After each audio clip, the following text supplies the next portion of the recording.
दोस्तों नमस्कार, स्वागत है आपका फिर से नई वीडियो में। दोस्तों आज की वीडियो में हम देखने वाले हैं सत्य की जीत खंड काव्य में निहित संदेश यानी उद्देश्य को स्पष्ट कीजिए। तो चलिए देख लेते हैं। सबसे पहले है सत्य की जीत शीर्षक की सार्थकता। तो श्री द्वारका प्रसाद महेश्वरी द्वारा रचित सत्य की जीत खंड काव्य में द्रौपदी चीरहरण के प्रसंग का वर्णन किया गया है, किंतु यह सर्वथा नवीन अत्याचारों को द्रौपदी चुपचाप स्वीकार नहीं करती बल्कि पूर्ण आत्मबल से उसके विरुद्ध संघर्ष करती है। चीरहरण के समय वह दुर्गा का रूप धारण कर लेती है, जिससे दुशासन सहम जाता है। सभी कौरव द्रौपदी के सत्य बल तेज और सत्यत्व के आगे क्रांतिहीन हो जाते हैं और अंततः जीत उसी की होती है और पूरी राजसभा उसके पक्ष में हो जाती है। इस खंड काव्य के माध्यम से कवि का उद्देश्य सत्य को असत्य पर विजय प्राप्त करते हुए दिखाना है और खंड काव्य का मुख्य आध्यात्मिक भाव सत्य की असत्य पर विजय है और अतः खंड काव्य का शीर्षक सर्वथा उपयुक्त है। इसके बाद है सत्य की जीत खंड काव्य का उद्देश्य।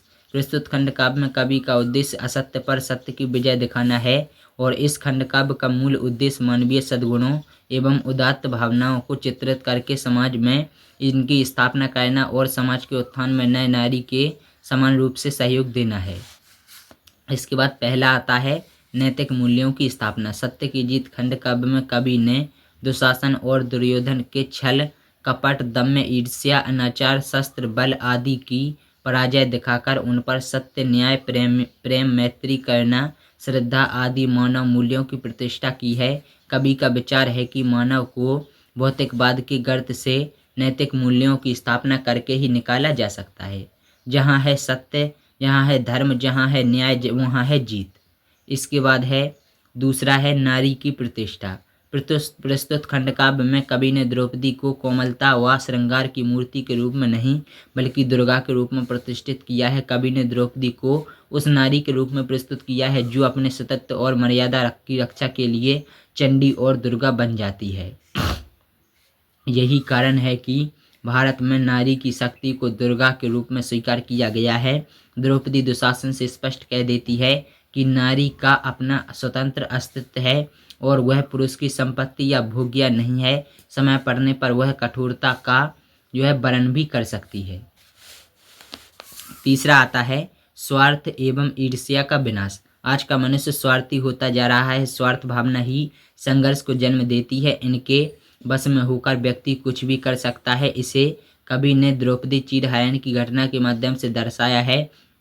दुर्योधन पांडवों से ईर्ष्या यानी कि जलता था, इसलिए उन्हें ध्रुव क्रीड़ा में छल से पराजित कर देता है और उनके आत्मसम्मान को ठेस पहुंचाता है। वह द्रौपदी को निर्वस्त्र करके उसे अपमानित करना चाहता है। कवि स्वार्थ और ईर्ष्या को पतन का कारण मानता है। कवि इस खंड काव्य के माध्यम से यह संदेश देता है कि स्वार्थपरकता, बैर भाव, ईर्ष्या, द्वेष आदि को हमें समाप्त कर देना चाहिए और उसके स्थान पर मैत्री, सत्य, प्रेम, त्याग, परोपकार, सेवा भावना आदि का प्रसार करना चाहिए।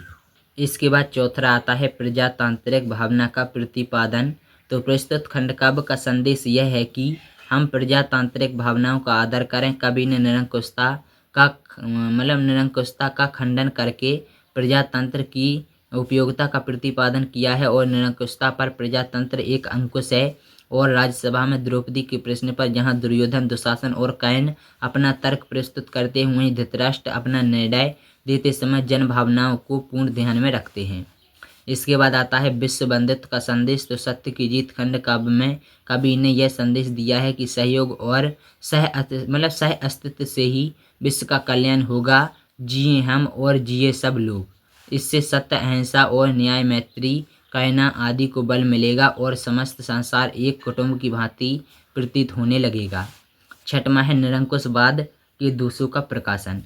रचनाकार ने स्वीकार किया है कि जब सत्ता निरंकुश हो जाती है तो वह अनैतिक कार्य में कोई संकोच नहीं करती। ऐसे राज्य में विवेक कुंठित हो जाता है। भीष्म, द्रोण, धृतराष्ट्र आदि भी दुर्योधन की सत्ता की निरंकुशता के आगे हतप्रभ हैं और इस प्रकार सत्य की जीत एक विचार प्रधान खंड काव्य है। इसमें शाश्वत भारतीय जीवन मूल्यों की प्रतिष्ठा की गई है और स्वार्थ एवं ईर्ष्या के समापन की कामना भी की गई है। कवि पाठकों को सदाचार पूर्ण जीवन की प्रेरणा देना चाहता है, वह उन्नत मानवीय जीवन का संदेश देता है। तो ये था वीडियो। अगर आप लोगों को वीडियो पसंद आई है तो वीडियो को लाइक करना, शेयर करना, चैनल को सब्सक्राइब जो कर लेना। बाकी हम मिलेंगे अगली और किसी नए वीडियो में। तब तक के लिए नमस्कार, जय हिंद, जय भारत, वंदे मातरम।